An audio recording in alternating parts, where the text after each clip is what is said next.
에바이더라. 아멘. 아멘. 하나님이 생각나는 사람으로 이스라엘 백성을 변화시켜 나가고 계십니다. 우리도 이 땅에 살아가면서 어떤 일, 어떤 장면 속에서 하나님이 생각나는 사람으로 살아갈 수 있기를 주의 이름으로 축원합니다. 아멘. 이 일은 참으로 중요한 일 같습니다. 애굽에 살았던 사람이 가나안에 사는 것은 이사하는 정도가 아닙니다. 우리가 예수님 믿는다고 하는 것은 단순히 내가 누군가를 안다는 정도로 그친 것이 아니라 그 사람의 중심이 달라진 것입니다.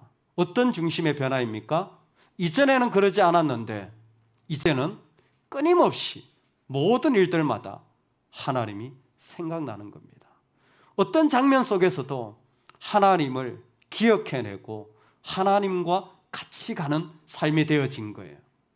안식일을 지키라라는 말씀은 근본적으로 안식일을 거룩하게 하라라는 말씀으로 해석되어집니다. 이 이야기의 본질은 무엇이냐면 어떤 날보다 하나님을 기억하는 날을 너희 삶에 분명히 가지라는 겁니다. 오늘 우리의 삶에 그 일들이 이루어지기까지 하나님은 쉬지 않으시는데 바로 만나라는 이 작은 매체를 통하여서 하나님이 생각나는 사람으로 훈련시켜 나갑니다. 이 일이 간단하진 않은 것 같아요. 이스라엘은 40년 동안 이 훈련을 하게 되어집니다. 그럼 만나가 무엇이길래 그들을 훈련시키는 겁니까? 만나의 이름이 무엇이냐면 만후라고 불려집니다. 만후라는 이름의 뜻은 이게 뭐죠?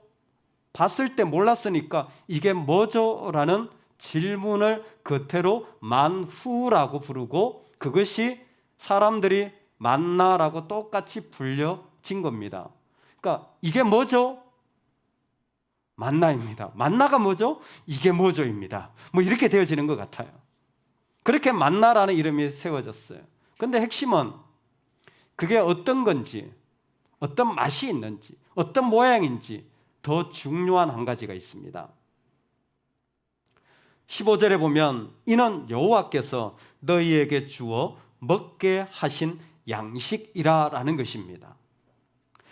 만나는 하나님께서 이스라엘에게 주신 양식이라는 의미입니다. 즉 만나 하면요 하나님이 주신 양식이라는 생각을 그들로 하여금 하게 하여 주는 중요한 매개체가 되어진 겁니다. CCM 사역자 중에 김명선 자매님이 계신데 그분이 그런 고백을 하시더라고요. 서울에서 사역을 하다가 부산에서 집회 요청이 와가지고 부산에 집회를 하러 내려갔는데 그 부산역에 내렸는데 그 요청한 교회에서 픽업을 나오신 거예요. 데리러 나오신 거죠. 근데 데리러 나오신 분이 이 자매님을 보더니 첫 인상을 보면 그렇게 얘기하더랍니다. 자매님 참 남편한테 사랑을 많이 받으시는 분 같네요. 이렇게 얘기를 하더라는 거예요. 남편한테 사랑을 많이 받으시는 분 같네요. 본인이 그렇다고 생각되는 자매님들은 오른손을 들어보시기 바랍니다. 자매를 봤는데 남편이 사랑을 많이 해주는 자매인 것 같아요. 근데 사실은 남편이 계셨는데 암으로 투병하시다가 돌아가셨어요. 사별을 하신 거죠. 혼자 계시는 상황이었답니다. 근데 그 이야기를 듣는데 이분의 마음속에 한마디가 남아요. 남편이 없는데 남편이 준 사랑은 나에게 남았나 보다. 그래서 그분이 사랑은 남는다라는 프레이즈를 마음에 품게 되어집니다. 만나는 하나님이 계십니다 라는 것을 가슴 속에 새겨주는 하나님이 먹여주시는 양식인 거예요. 그래서 이 만나를 먹을 때마다 이 사람들은 다른 것이 아니라 하나님이 주셨구나. 그러면서 하나님을 생각하고 또 생각하고 또 생각하는 사람으로 살아가는 것입니다. 만나의 놀라운 기적을 아십니까? 만나는 두 가지 중요한 기적이 있는데, 첫 번째는 하나님께서 만나를 내리게 하여 주신다라는 겁니다. 조합하지 않아요. 만나가 내려집니다. 동시에 이 만나는 썩지 않아요. 그냥 그대로 먹을 수 있게 되어집니다. 다만 만나를 통하여서 하나님이 우리 가운데 있는 하나님을 바라보지 못하게 하는, 하나님이 생각나지 않게 하여 주는 일들을 우리 가운데 나타내시는 도구로도 사용하시는 것 같습니다. 저는 삼악장이라고 붙였어요. 세 가지 악한 장면들이 이 만나의 이야기 가운데 같이 나옵니다. 먼저 하나님은 양을 지정해 주셨어요. 오멜이라고. 오멜 이상 거두지 마라. 그것이 적정량이다. 근데 사람들은 오멜 이상을 거둬요. 그리고 다음 날을 위해 아껴두기 시작합니다. 사실은 그게 데일리 브레드예요. 하루치 양식입니다. 그래서 그 다음 날 되면 썩어요. 그런데 뭐예요? 그런데도 불구하고 자꾸 쌓아두고 아껴두려고 합니다. 여러분, 영적인 자리는요, 지금 먹지 아니하면 신선도가 떨어집니다.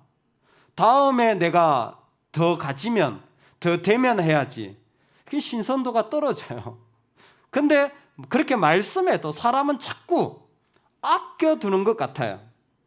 그리고 세 번째로, 안식일에는 만나를 거두러 가지 마라. 대신에 어떻게 합니까? 6일째, 이틀치 분량을 거둘 수 있도록 허락하여 주십니다. 그런데도 불구하고 사람들은 안식일에도 만나를 거두러 갑니다. 여러분, 이 장면도 참 재미있습니다. 안식일이 되었어요. 7일째는요, 아침에 눈을 떴습니다. 밖에 나가면 만나가 있나요? 없어요. 근데 사람들이 나갑니다. 근데 나가기 전에 주의할 게 뭐냐면, 집에 항아리가 있잖아요.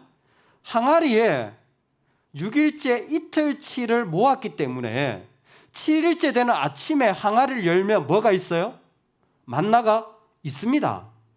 집에 항아리에 만나가 있는데도 사람은 7일째 거두러 나가는 것이 인간의 끝없는 욕심인 것 같아요.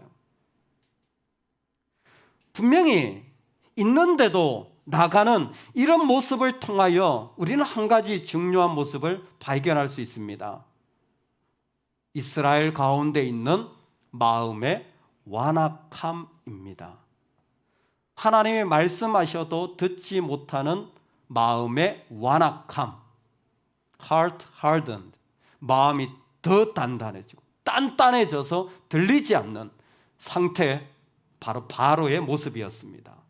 바로의 완악함은 바로의 이야기가 아니었습니다. 우리 안에 끊임없이 더 가져야 돼. 내가 나중을 위해 이만큼 있어야 돼. 그리고 심지어 멈춰야 할 때도 멈추지 않고 있는 것을 뒤로하고 또 더 나아가는 우리의 삶의 자리를 하나님이 보여주시는 겁니다. 어떤 삶의 자리입니까? 내 자신이 움켜잡아야 되는, 내가 주어가 되는 삶이었어요.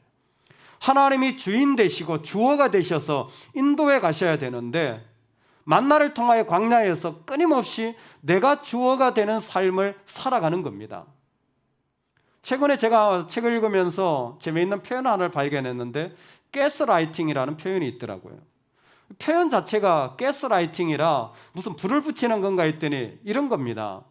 가정에 있으면서 부모님들이나 아니면 어른들이 많이 하는 행동 가운데 자녀를 욕하거나 비난하는 일들을 많이 한다라는 겁니다. 근데 아이들이요, 그 이야기를 듣고 그냥 그렇게 자란대요. 가스라이팅이라는 개념이 뭐냐면, 그렇게 비난받고 욕을 먹은 아이가 서서히 죽어간다라는 겁니다.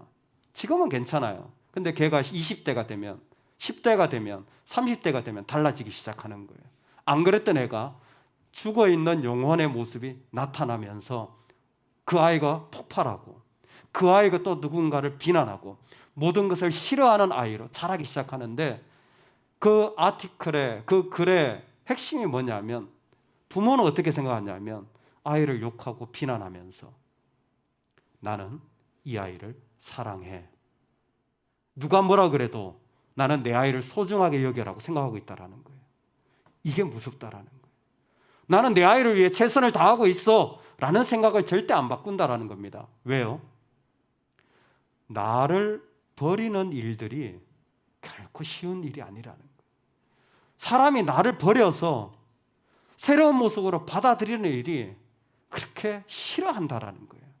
그래서 가스라이팅이 일어나는 가정에 가면 거의 어려운 게 부모님이 자신의 잘못을 자녀한테 이야기하거나 고백하는 일들을 하지 않는다는 거예요. 오히려 그 반대가 많다는 거예요. 내가 왜 그렇게까지 해야 돼? 나는 이만큼 했는데 라는 생각을 많이 한다는 거예요. 그러면서 자기도 모르는 사이에 내 주변에 있는 자녀를, 같이 있는 성도를, 같이 있는 믿음의 사람들을 죽여나가고 있는 자리들을 말하는 것이었습니다. 어떻게 보면 만나를 통하여서 하나님이 이스라엘 백성에게 내가 말했잖아. 근데 뭐예요? 들키고 싶지 않은 그들 안에 있는 악이 드러나는 자리가 되어지. 보여주고 싶지 않았던 모습들이 영적인 여정에는 드러나게 되어 있습니다. 여러분, 그때 엎드리시기를 주의 이름으로 축원합니다. 그때에 회개하시기를 주의 이름으로 축원합니다. 그때에 하나님 앞에 눈물로 부르짖기를 주의 이름으로 축원합니다. 하나님이 나에게 다가오셔서 내 본질의 모습을 볼 때 나는 원래 그래가 아니라 하나님이 지금 나로 광야에서 하나님이 생각나는 사람으로 바꾸어 가고 계시구나. 우리 각자가 가지고 있는 어려움이 있지만 하나님은 지금도 우리에게 만나를, 즉 메시지를, 은혜를, 그분의 인도하심을 주셔서 우리로 하여금 이 양식을 먹게 하고 그 양식 가운데서 우리가 어떤 자리로 가야 할지를 보게 하여 주시는 것입니다. 이 만나를 담은 항아리를 향하여 하나님이 하시는 놀라운 메시지가 이어집니다. 그렇게 하지 말라 그랬는데 삼악을 행한 사람들에게 하나님 뭐라고 말하냐면 33절에 또 모세가 아론에게 이르되 항아리를 가져다가 그 속에 만나 한 오매를 담아 여호와 앞에 두어 너희 대대로 간수하라 라고 말씀하십니다. 여러분, 제가 퀴즈 한번 내볼게요. 만나를 담은 항아리 들어보셨죠? 못 들어보신 분은 성경 공부를 조금 더 하시고 만나를 담은 항아리가 있어요. 만나를 담은 항아리가 있는 그 궤를 뭐라고 하는지 아세요? 하나님의 법궤라고 합니다. 이 하나님의 법궤가 있는 곳이 어디냐면 성막의 지성소예요. 이 지성소, 성소, 성막, 십계명은 출애굽기 20장에 나오는 이야기예요. 우리는 지금 출애굽기 16장에 있지 않습니까? 만나를 담아가지고 항아리에 두라는 거예요. 이걸 왜 이렇게 하냐면 앞으로 하나님이 그거 법궤에 넣을 거거든요. 시간으로 치면 1년 뒤에 일어날 일이에요. 아직 하나님이 십계명 안 줬어요. 아직 성막 만드는 법을 주시지 않았습니다. 근데 뭐예요? 이스라엘 백성에게 야, 만나에다가 항아리에다가 만나를 담어. 그리고 너희들은 뭐해? 가지고 있어. 왜요? 십계명도 안 줬는데요. 이거 왜 있는데요? 왜냐하면 이것은 영원히 너희와 함께 하실 하나님의 임재에 대한 상징이기 때문이야. 그래서 오늘 말씀에도 그대로 이것은 여호와 앞에 두어 너희 대대로 간수하라. 왜냐하면 이것은 하나님의 영원한 임재에 대한 증거물이기 때문에 그렇습니다. 하나님이 지금 만나를 통해서 우리 안에 있는 악함을 드러내시는 자리도 도전하실 뿐만이 아니라 또 하나가 무엇이냐면 우리로 분별하게 하시는 거예요. 이 광야에서 만나를 먹을 때, 즉 하나님이 주신 것을 먹을 때 여러분의 은혜를 받거나 그때 내 죄악이 나오는 거예요. 동시에 내 안에 하나님이 하시는 일이 뭐냐면 우리로 분별력을 주시는 겁니다. 어떤 분별력? 영원한 것과 영원하지 않은 것을 구별해 나가는 자리가 바로 만나를 먹는 자리였던 거예요. 만나를 담아 항아리를 품고 있다는 것은 나는 영원과 연결되어 있다는 거예요. 나는 영원과 연결되어 있는 하나님의 사람이라는 겁니다. 난 그걸 먹어봤기 때문에 아는 거예요. 그래서 내 안에 그 생명이 있는 거예요. 그래서 내가 고백하는 건 뭐예요? 내가 보는 건 뭐예요? 영원한 거예요. 영원하지 않은 것은 내 안에서 의미가 없어졌어요. 왜? 내가 품은 것은 만나기 때문입니다. 나에게 품은 것은 하나님이 주신 것이기 때문이에요. 영원하지 않은 것에 조금도 마음을 두지 마시기 바랍니다. 영원하지 않은 것에 우리의 삶의 자리를 두지 마시기 바랍니다. 우리는 광야에 있다고 할지라도 영원을 향하여 걸어나가는 길에 초대를 받은 사람들이라는 거예요. 짐 엘리엇의 유명한 고백 아닙니까? 영원한 것을 위해 영원하지 않은 것을 버리는 자는 결코 바보가 아니다. 에콰도르 선교로 나간 20대 촉망받는 휘튼 칼리지 대표적인 장학생으로 살았던 사람이 그곳에서 복음 한마디 전하고 죽임을 당하게 될 얼마나 많은 미국 언론들이 그 똑똑한 애가 그렇게 부족한테 가가지고 한 번에 그렇게 죽임을 당한 것이 얼마나 낭비냐, what a waste. 모든 기사들마다 낭비다, 왜 그렇게 쓸모없는 짓을 했느냐라고 했을 때 정작 그 엘리엇의 중심에는 무슨 얘기니? 영원한 것을 위해 살아간 그 삶이 소중해. 그럼 그 밑에 자기의 기도문을 적어놓습니다. 하나님, 나는 분기점 같은 사람이 되게 해주세요. 하나님, 나를 만나면요, 영원한 것이 무엇인지, 영원하지 않은 것이 무엇인지 사람들이 알도록 나를 분기점 같은 사람이 되게 해주세요. 기도합니다. 그는 기도해요. 하나님, 내 인생에 직선도로 주지 마시고 갈림길을 주세요. 우리 모두 그냥 쭉 나가길 원하잖아요. 근데 그는 그렇게 기도하지 않았어요. 하나님, 내 인생 갈림길을 주세요. 그래서 내가 갈등하고 어려울 때마다 정말 그리스도를 위한 선택을 할 수 있도록, 내가 정말 그 가운데서 그리스도가 아닌 것을 버릴 수 있도록 내 인생에 날마다 갈림길을 달라고 기도합니다. 왜요? 그의 마음에는 하나님이 주신 만나가 품어 있었던 것 같아요. 영원한 것을 향한 소망이 그의 중심에 있었기 때문입니다. 하나님의 생각나는 사람들은 늘 언제나 영원을 바라보게 됩니다. 그리고 그 속에서 영원하지 않은 것들을 얼마든지 언제든지 내려놓을 수 있는 마음의 훈련을 이곳에서 하는 거예요. 저와 여러분들이 이 분별을 할 수 있기를 소망합니다.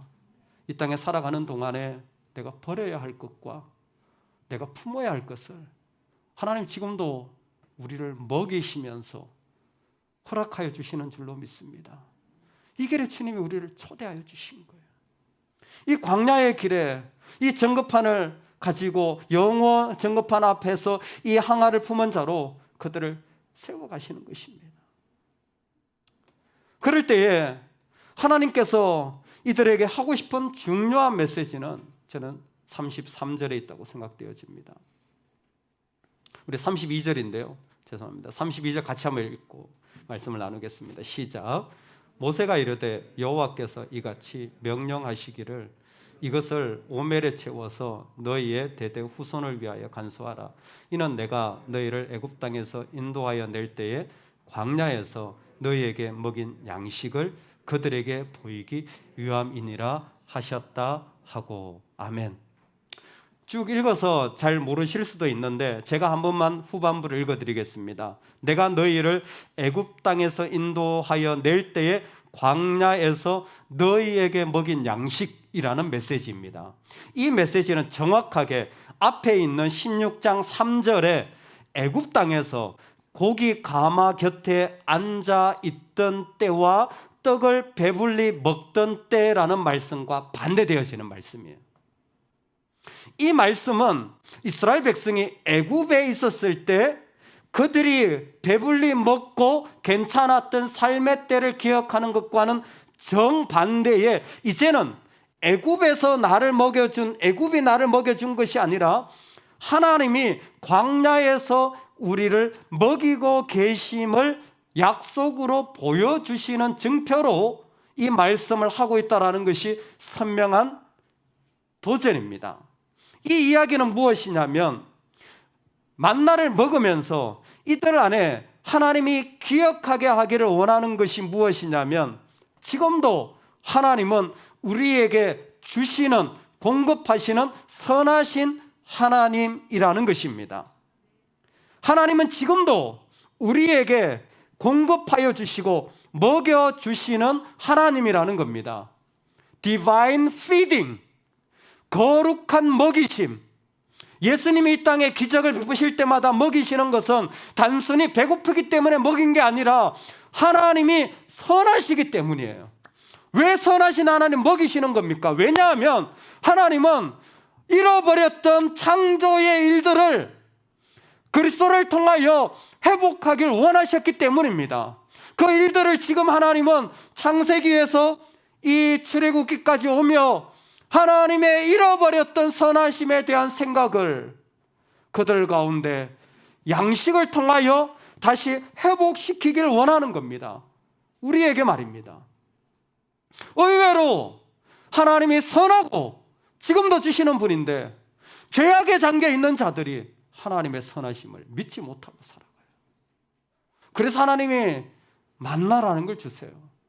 다른 수없는 방법이 있었는데 굳이 만나라는 방법을 통해 40년 동안이나 이 일을 하게 된 이유는 하나님이 먹여주시는 양식이라는, 하나님이 선하신 분이라는 것을 그들로 선명하게 믿게 하기 위해서입니다.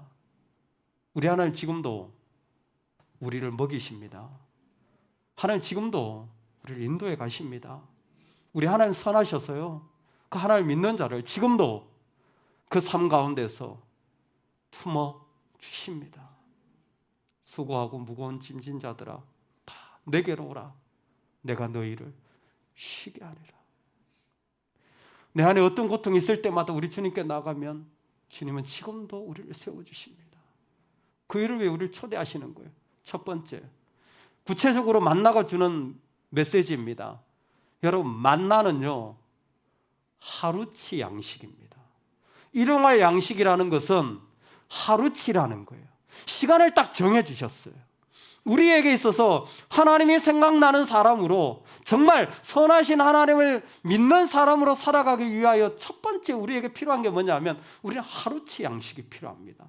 여러분, 이틀치, 일주일치요, 내가 평생 살아갈 게 아니라 매일 데일리 하루치의 분량을 먹어야 살아가는 사람이라는 것입니다. 이게 참으로 중요해요. 매일 말씀으로 내 영혼을 먹이는 일들, 매일 말씀으로 내 삶 가운데 나를 채우는 일들이 대단히 중요합니다. 왜?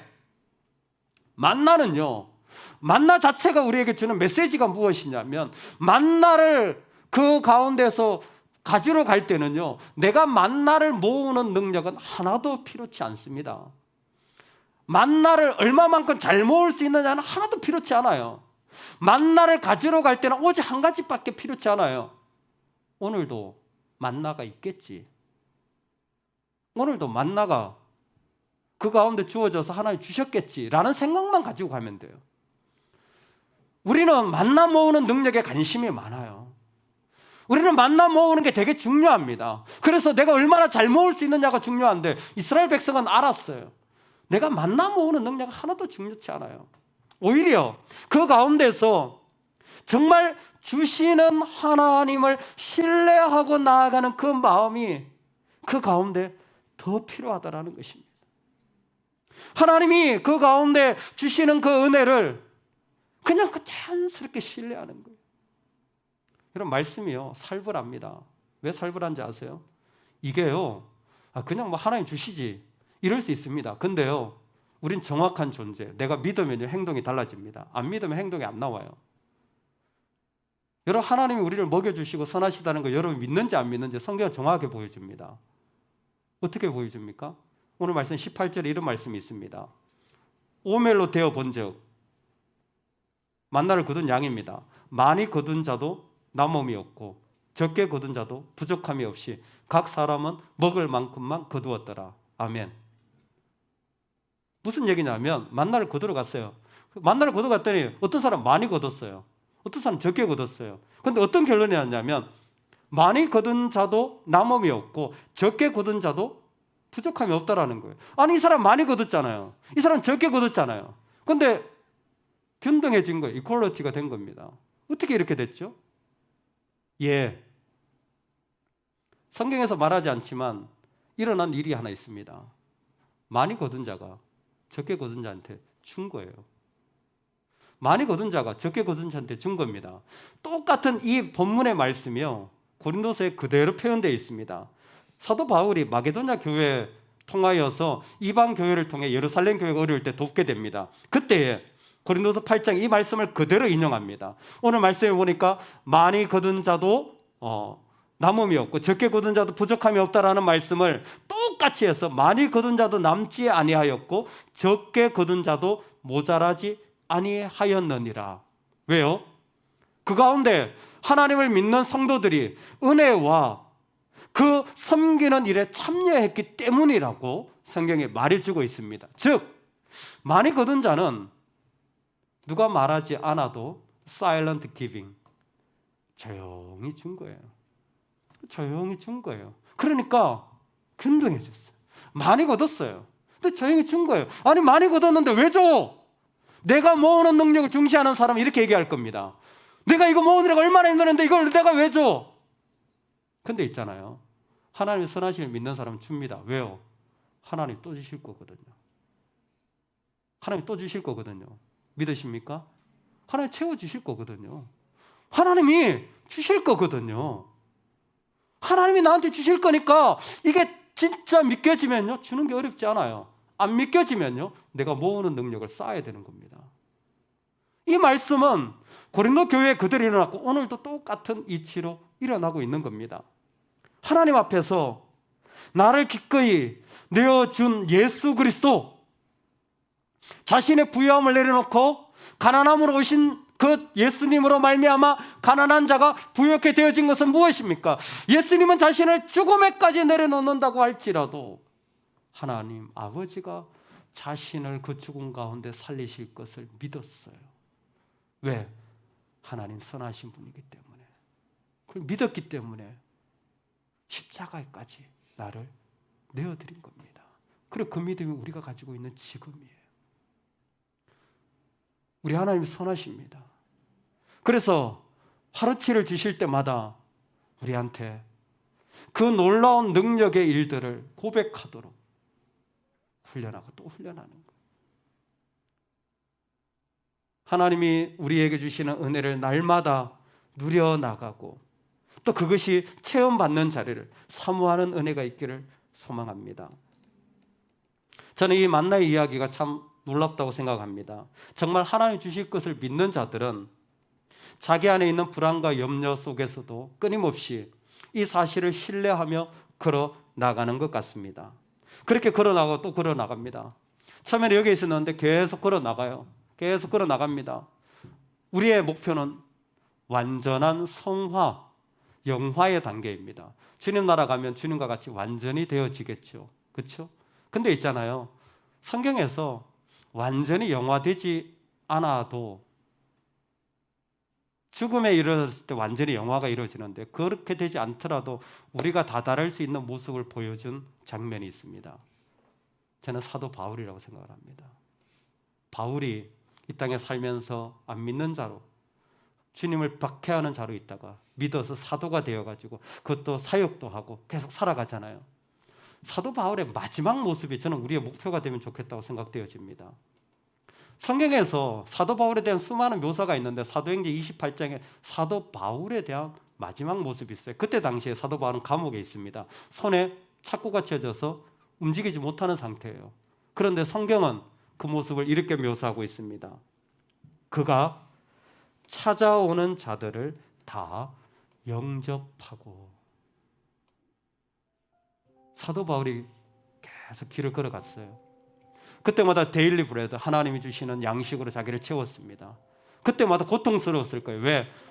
내 모으는 능력을 버리고 선하신 하나님을 신뢰하며 나아가야 됐기 때문에, 내가 보이는 것을 버리고 하나님이 주실 것을 믿음으로 나아가야 됐기 때문에 그는 실험했을 겁니다. 그 수많은 자리들에서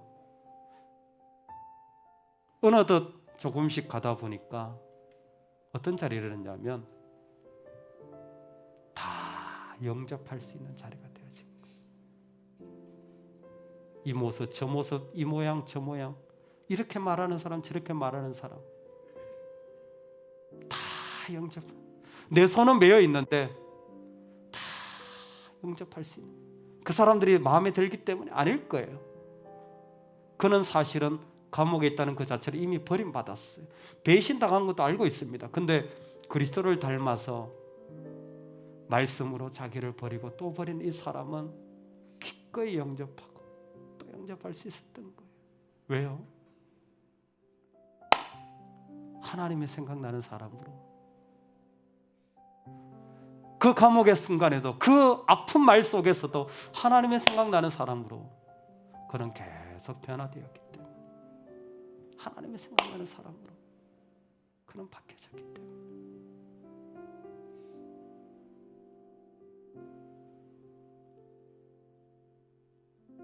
우리 같이 신앙생활 하시는 권사님이 인생의 마지막에 힘든 사투를 지금 벌이고 계십니다.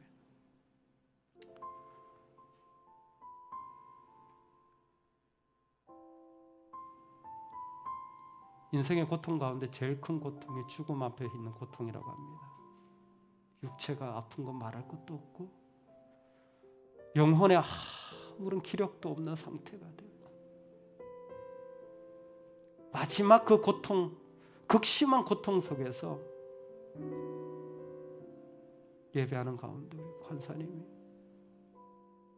아멘, 감사합니다, 목사가 와서 예배하는 것을 기억하고 감사하고, 그 극심한 고통 속에서 하나님을 향하여 할렐루야 말하는 거예요. 저는 그 앞에서 다시 한번 생각이 들었어요. 저는 그 권사님보다 학위도 있는데, 그 권사님보다 가진 것도 많은데, 젊은데 너무 부러워요. 아니, 우리는 어떻게 보면 이 세상을 너무 지혜롭고 많이 가지고 그렇게 살다 보니까 정작 선하신 하나님 앞에 그분의 필요를 채워가면서 아멘 하는 것을 힘들어하는지 모르겠습니다. 그냥 좀 바보스럽더라도, 좀 어리숙하더라도 그 마지막 순간까지 하나님을 고백하는 것이야말로 진정한 우리의 아름다움 아닐까요?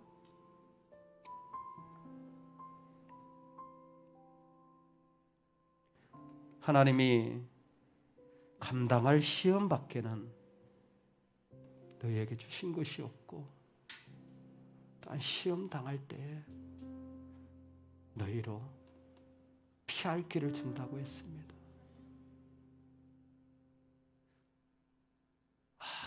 아무것도 염려하지 마라. 아무것도 염려하지 마라. 아무것도 염려하지 마라. 이 말씀은 만나를 줬을 때 똑같아진 그 말씀을 인용한 그 장면에서 나오는 말씀이에요. 그 말씀은 바로 고린도 교회에 있었던 이야기가 여기에서 출발되어진 겁니다. 하나님 지금 우리에게 말씀하시는 거예요. 염려할 거 아무것도 없다. 아무것도 없다. 내가 감당 못한다 그래도 괜찮아. 왜요? 우리에겐 하나님의 먹여주심이 있거든. 우리는 정말 하나님 먹여주시거든. 내가 감당하지 못할 고통이 있을 때도 있을 겁니다. 괜찮아요. 그때도 우리 하나님은 선하신 분으로 우리를 먹여주시기 때문에. 그래서 지금 이 시간 우리는 고백해야 합니다. 이 광야와 같은 자리에서, 이 씨름하고 아픈 자리에서 우리는 고백해야 합니다. 너 버렸니? 너 정말 애국 냄새 나는 거 버렸니? 너 정말 육체를 위해 살던 거 버렸니? 너 정말 네가 주인 역할 하던 거 버렸니? 너 정말 너를 좋게 하고 너를 위해 살던 것을 버렸니? 너 정말 버렸니? 이제 버려야 되지 않겠니? 광야잖아. 이제 조금 있으면 너는 영원한 하나님의 나라 백성으로 살 거잖아. 우리를 초대하는 것이 하나님이 주시는 은혜와 예배의 자리인 것 같습니다.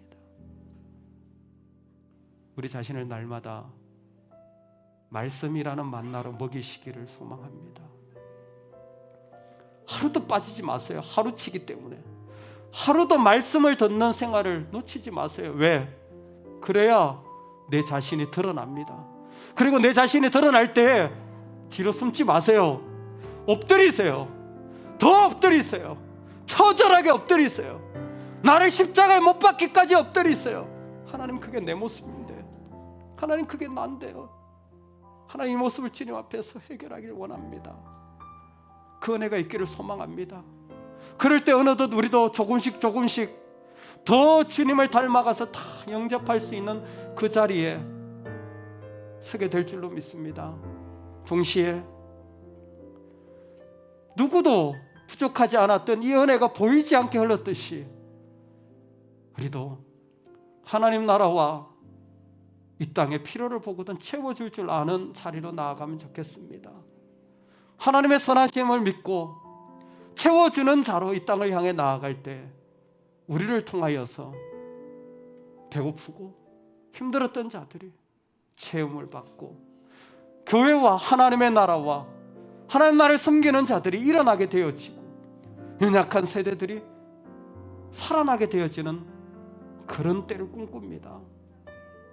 고린도 교회가 했듯이 오늘 저와 여러분이 교회 되어서 하나님 앞에 살아가는 은혜가 있기를 주의 이름으로 축원합니다.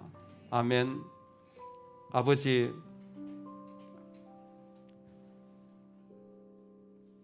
애굽 냄새가 짙게 납니다. 근데 광야를 통하여서 하나님이 생각나는 사람으로 바꾸어 가고 계십니다. 이스라엘은 40년 동안이나 해야 했습니다. 그 속에서 그들은 처절하게 항아리에 만나가 있는데도 불구하고 또 거두러 나가는 그들의 끝없는 악함과 욕심을 보았을 것입니다. 가스라이팅 같이 나는 그런 사람 아닌데요, 난 사랑하는데요 하면서 끊임없는 비난과 욕설과 부정을 말하는 일들이 우리에게 있지 않았습니까? 이 악이 뿌리 뽑히게 하여 주옵소서. 그리고 이제는 영원한 것과 영원하지 않은 것을 품을 항아리가 우리에게는 있습니다. 하나님, 구별하게 하여 주옵소서. 영원하지 않은 것을 뒤로 하고 영원한 것을 위하여 살아가는 존재로 세워 주옵소서. 그때에 이 땅에 하나님이 날마다 주시는 이 양식으로 섬겨 나가는 삶이 되도록 축복하여 주옵소서. 예수님의 이름으로 기도드리옵나이다. 아멘.